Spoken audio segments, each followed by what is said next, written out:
Rebonjour et bienvenue sur la mécanique universelle. Alors nous sommes toujours le dimanche 30 janvier 2022. Je continue ma lecture du livre qu'a écrit Will Durant sur les philosophes et dans la partie qu'il consacre à Schopenhauer. Je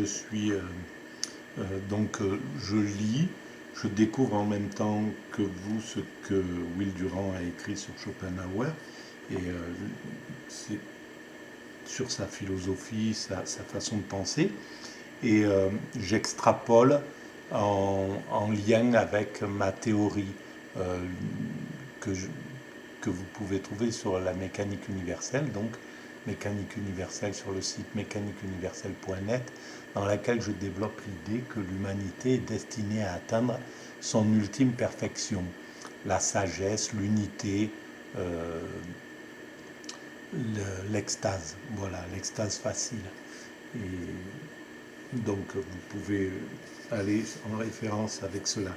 Vous pouvez vous abonner à la chaîne ou mettre un commentaire pour, sur le site YouTube. Voilà. Donc je continue ma lecture.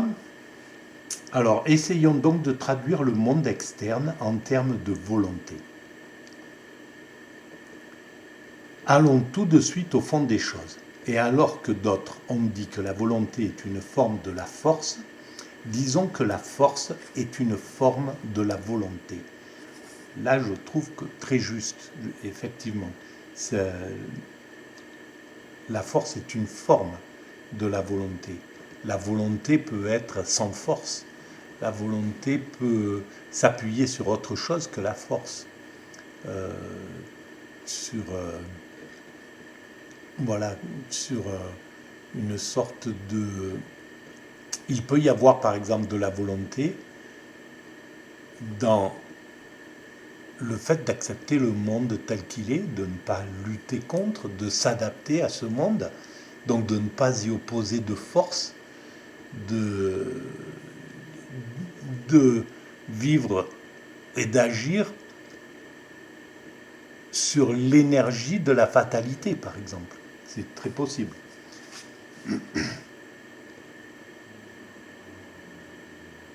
À la question de Hume, qu'est-ce que la causalité? Nous répondrons la volonté. De même que la volonté est la cause universelle en nous, elle l'est aussi dans les choses. Et si nous ne comprenons pas que cause est synonyme de volonté, la causalité restera une formule magique et mystérieuse dépourvue de sens. Alors voilà, la volonté, la cause universelle. Je pense pas. Voilà, pour ma part, ça n'est pas juste. La volonté, c'est le moteur de la cause universelle. La cause universelle, c'est autre chose. C'est, pour moi, hein, qui voit le monde sous l'angle du spirituel, la cause universelle, c'est l'extase.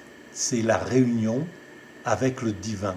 C'est l'explication de l'univers, de la création par l'homme pour le divin. C'est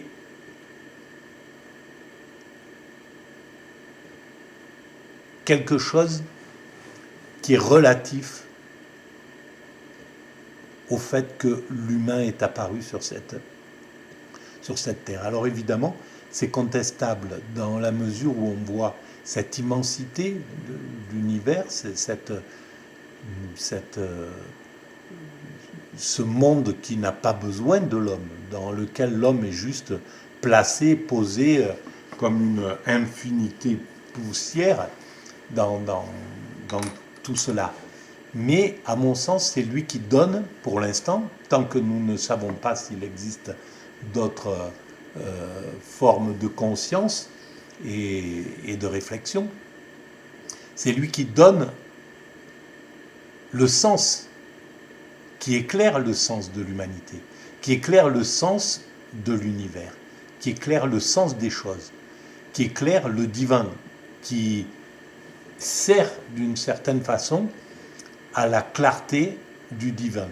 Alors, pourquoi le divin avait besoin de faire un univers aussi gigantesque, avec une évolution aussi longue, aussi immense, pour que l'homme apparaisse, pour que la vie apparaisse sur une terre qui se refroidit à un certain moment, qui donne toutes les conditions, ce qui donne toutes les conditions à l'apparition de la vie qui évolue pendant des millions et des milliards d'années, des millions au moins, jusqu'à devenir les mammifères, puis les mammifères supérieurs, puis l'homme qui sort de cette branche-là et qui acquiert l'intelligence, la conscience, la capacité d'agir, de construire son monde, de s'unifier et de répondre de la logique de cette création. Pour moi, l'homme, c'est la mesure de toute chose.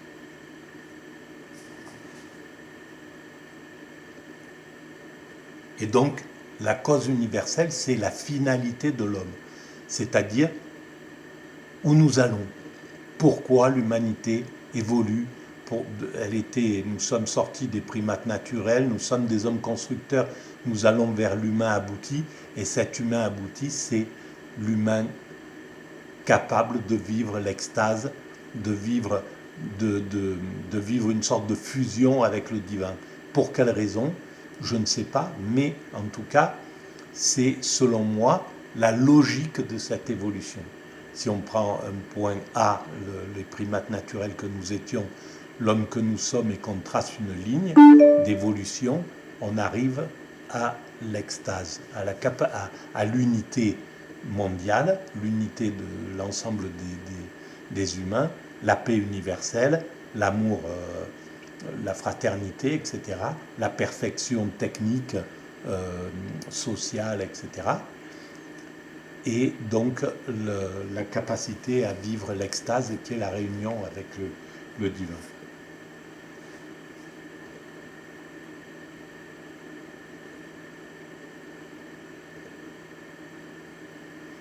Sans ce secret, nous sommes obligés d'admettre de simples qualités occultes, telles que la force, la pesanteur ou l'affinité. Nous ne savons pas ce que sont ces forces, mais nous savons, du moins un peu plus clairement, ce qu'est la volonté. Disons donc que la répulsion et l'attraction, la combinaison et la décomposition, le magnétisme et l'électricité, la pesanteur et la cristallisation sont volonté. Goethe a exprimé cette idée dans le titre d'un de ses romans, quand il appela l'attrait irrésistible des amants Die Wahlverwandtschaften, les affinités électives. La force qui entraîne l'amant et la force qui entraîne la planète ne font qu'une. Oui, c'est vrai, je suis d'accord, c'est la même force. Mais ça n'est pas la mesure de la création, la force, la volonté. C'est juste le moteur pour une autre finalité, une finalité bien plus spirituelle, bien plus élevée d'une certaine façon que la simple volonté pour elle-même. Et nous sommes d'ailleurs dans un moment où c'est la volonté qui est vue comme le moteur suprême, et c'est ce qui donne tant de violence à cette humanité. Nous sommes dans un moment extrêmement nietzschéen, comme l'aimait Nietzsche d'une certaine façon, où le spirituel est mis à l'écart et où le guerrier, d'une certaine façon, a pris le pouvoir et donne la directive et les valeurs de l'humanité. Et en donnant ses propres valeurs, il donne la violence, il induit cette violence, cette cruauté que nous ressentons tous, même si on ne le voit pas de façon très claire, parce qu'on ne se rend plus compte euh, de la décadence d'une certaine façon uniquement à ce niveau-là, hein, au niveau de la... parce que l'humanité continue à évoluer, mais elle, ce qui est en décadence, c'est son éthique, c'est son empathie, sa capacité euh, à faire corps au lieu d'être individualiste, etc. Tout ce que le néolibéralisme a induit, c'est l'inverse, c'est-à-dire l'égoïsme, le narcissisme, etc. Toutes ces valeurs qui font que l'homme ne se soucie pas de méprise ce qui est faible, ce qui souffre, alors que normalement, ça devrait être l'inverse. Il en est de même dans la vie des plantes. Plus nous descendons dans les manifestations inférieures de la vie, et plus nous voyons diminuer le rôle de l'intellect. Mais il n'en va pas de même de la volonté. Alors, ce qu'écrit Schopenhauer à ce sujet. Ce qui, en nous, poursuit ses fins à la lumière de la connaissance, mais ici, lutte obscurément, toujours dans le même sens et de la même façon, mérite ici comme là le nom de volonté. L'inconscience est l'état primitif et naturel de toute chose, conséquemment aussi le fond d'où émerge chez certaines espèces la conscience qui est leur efflorescence suprême. Voilà pourquoi l'inconscience continue toujours à prédominer. La plupart des êtres, oui, alors bien sûr que l'inconscience même chez l'homme, on peut dire que la plupart du temps de notre existence, nous la passons dans l'inconscience. Nous sommes mus par des forces qui sont des automatismes, des mécanismes, et qui ne mettent pas en jeu, ou très peu, la conscience, la réflexion. Mais c'est pas pour ça que c'est le moteur majeur, que c'est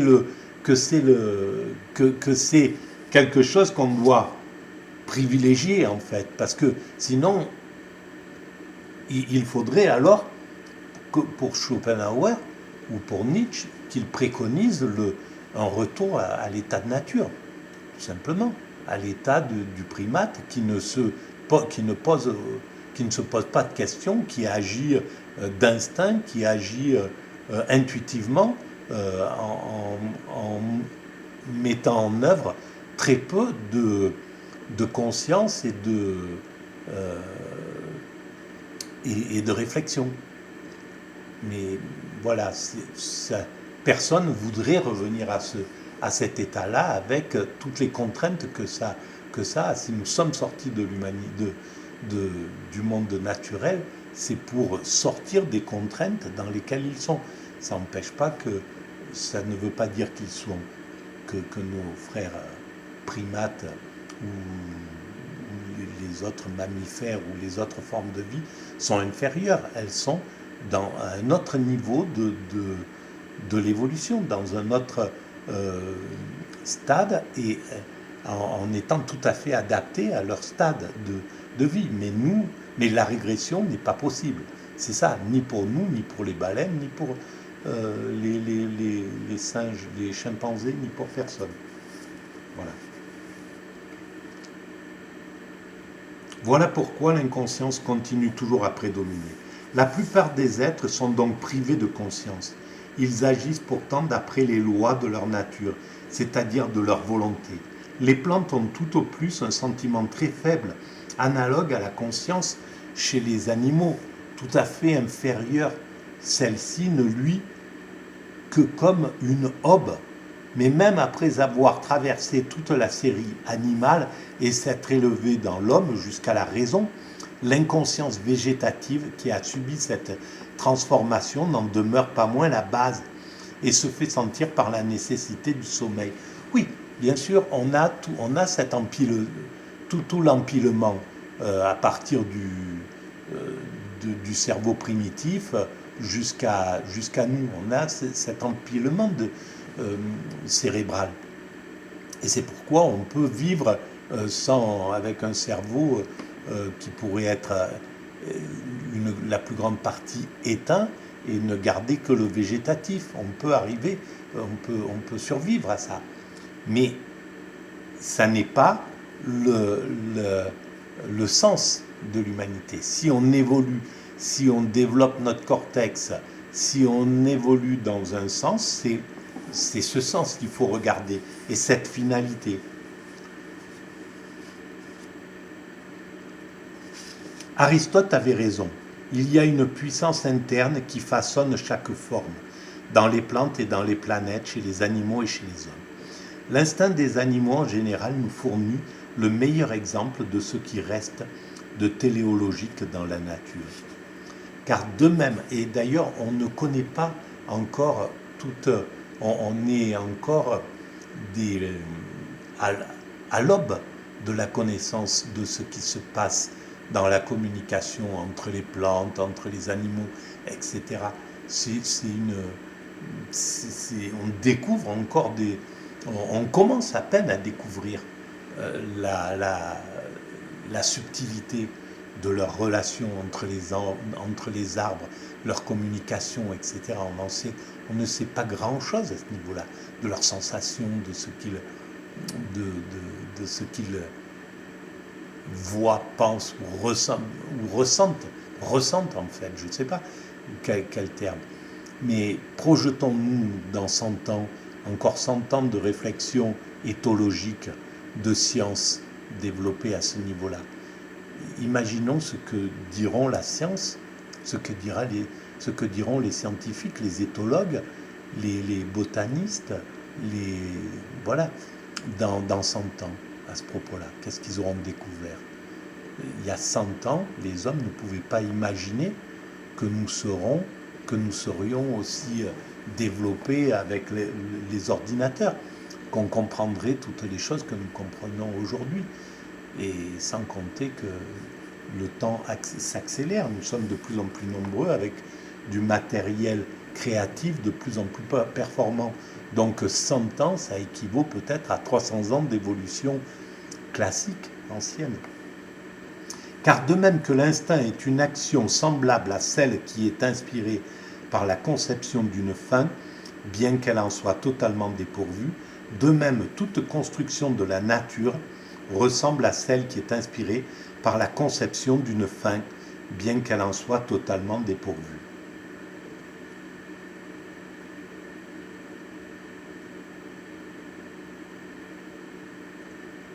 Bon, malheureusement, je sais que cette phrase est importante, mais je n'arrive pas à me concentrer pour la réfléchir.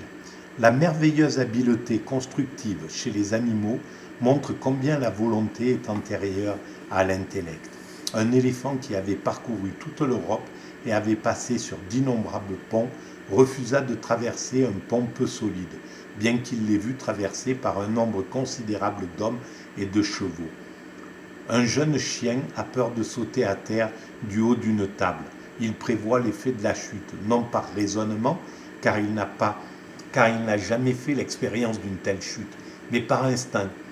Les orang-outans se chauffent à un feu qu'ils rencontrent, mais ils ne l'entretiennent pas.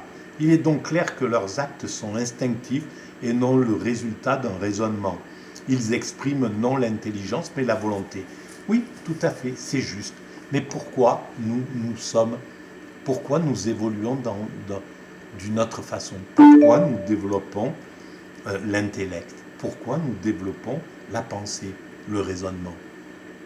Il y a un sens à ça. L'humanité a une charge.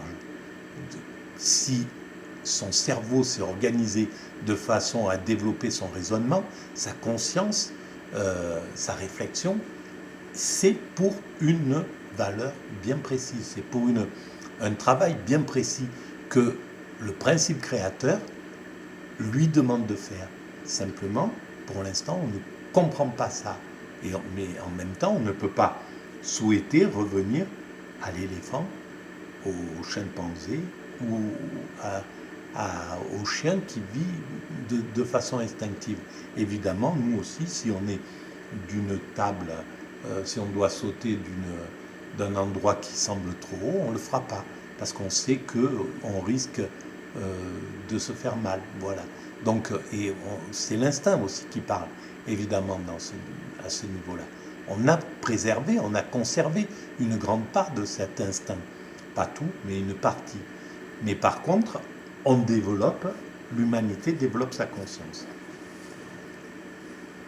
La volonté, somme toute, est une volonté de vivre et de vivre pleinement. Combien la vie est précieuse pour tout être vivant, et avec quelle patience silencieuse elle attend son heure. Pendant des milliers d'années, le galvanisme sommeilla dans le cuivre et le zinc, et tous deux gisaient à côté de l'argent. Ils devaient être consumés dès que tous trois se rencontreraient en des conditions données. Même dans le règne organique, ben ça c'est marrant parce que voilà, j'utilise une image un peu similaire avec la pénicilline de Fleming. Tout ce qui pouvait servir à créer la pénicilline était présente sur Terre depuis des millions d'années. Mais il a fallu qu'une conscience prenne conscience de ce qui se passe avec ça pour en faire ce qu'elle est devenue. Et il fallait attendre ce moment-là précis de l'évolution. Même dans le règne organique, nous voyons une graine desséchée conserver ses forces de vie latentes pendant 3000 ans et se développer comme plante quand les circonstances favorables à son développement se produisent. Des crapauds vivants trouvés dans le calcaire nous font conclure que même la vie animale est susceptible d'être suspendue pendant des milliers d'années. La volonté est une volonté de vivre et son éternel ennemi est la mort. Mais peut-être est-elle capable de défier la mort elle-même, la volonté. Alors c'est là où, justement, nous rentrons dans autre chose. Est-ce que c'est la volonté qui permet... L'homme peut dépasser la mort. Et il la dépassera. Le dernier chapitre de la mécanique universelle parle de cela, le chapitre consacré à la mort. Nous viendrons à bout de la mort, pas en dépassant, en nous empêchant de mourir, en vivant éternellement, ça n'est pas ça, mais on viendra à bout de la peur que la mort engendre. Et donc la mort deviendra un acte aussi anodin que l'endormissement. Quand il sera temps de mourir, pour un être humain, il pourra se délier de la peur de la mort, justement grâce à l'extase, à la béatitude, à cet état de nirvana, cet état subliminal dans lequel la peur de la mort disparaît. C'est ce que je démontre sur la mécanique universelle. Et donc effectivement, c'est la volonté qui amènera vers l'extase. C'est la volonté qui construit l'extase pour nos frères humains qui après nous viendront. Nous construisons, c'est la volonté qui construit toutes les structures de l'humanité, qui conduit l'homme à aller vers la paix, qui maîtrise de mieux en mieux ses pulsions, qui l'oblige à devenir de plus en plus éthique, de plus en plus moral, de plus en plus à aller vers cette perfection dans laquelle je pense que l'humanité se dirige. Donc c'est la volonté qui construit ça, évidemment. Mais c'est pas par la volonté qu'on dépassera la mort. C'est pas la volonté en elle-même, la force qui peut vaincre la mort. C'est au contraire l'abandon de la volonté. Dans l'abandon de la volonté, c'est-à-dire le moment où l'homme tombe en état d'extase, il abandonne totalement la volonté, il accepte d'être dans l'instant présent absolu, donc de ne plus projeter d'idées, de pensées, de velléités, de choses, d'envie de faire des choses. Il se contente de vivre l'instant présent absolu, respirer, vivre la base, quoi, voilà, et jubiler, jouir de l'existence dans l'état d'absolu. Il se contente d'être à ce niveau-là. Donc il n'y a plus d'intentionnalité, il n'est plus dans l'intention de faire des choses, il contemple la vie. Voilà, il passe au niveau de la contemplation. C'est l'extase. Et dans ce niveau-là, la peur de la mort disparaît. Puisque la mort, tant que nous sommes vivants, est quelque chose qui est plus tard. Et comme l'extatique ne peut pas plonger son esprit, ne peut pas envoyer son esprit dans l'avenir, il ne conçoit plus la mort, il ne la voit plus. Donc il n'a plus peur de la mort. Donc tout ce qui rappelle la mort à l'homme, c'est-à-dire, bon, voilà, là par exemple, je suis chez moi, si je veux partir et traverser les bois la nuit, et traverser la France, l'Europe, je ne sais pas, voilà, il y a quelque chose va m'empêcher de le faire. Et cette chose-là, c'est quelque chose d'irrationnel, c'est la peur de la mort, c'est la peur de rencontrer quelque chose qui peut engendrer ma mort. Donc, c'est parce que j'anticipe que je vais avoir peur de faire ça, donc de me projeter dans le futur, de faire quelque chose, d'avancer dans quelque chose dans laquelle, si j'étais sur l'état de présent immédiat, si mon cerveau ne pouvait pas anticiper ce qui risque de se passer, que je suis présent, je me lève, je ne pense qu'à l'instant présent, je me lève, je décide, il y a quelque chose qui me pousse à partir, je prends la route, je m'en vais, et à chaque instant, je ne me projette pas. Là, je peux traverser un bois, évidemment, il peut arriver quelque chose, mais je le fais sans peur. Et donc, si on n'a pas peur de la mort, tant qu'on est vivant, la mort n'existe pas. Et donc, il n'y a aucune peur. Et jusqu'au dernier moment, il n'y a pas la peur de la mort. Et comme on meurt forcément dans l'état d'extase, et ben, voilà. Mais là, je vous renvoie à la mécanique universelle. Voilà. Donc, je suis arrivé j'ai fini le premier sous-chapitre de Le monde comme volonté. C'était la volonté de vivre. Le deuxième, ça sera la volonté de reproduire. Je vais le faire, je vais m'y attaquer dans une prochaine vidéo. Voilà. En attendant, je vous dis à bientôt et n'hésitez pas à mettre des commentaires et à vous abonner à la chaîne si vous le voulez. Voilà. À très bientôt. Merci.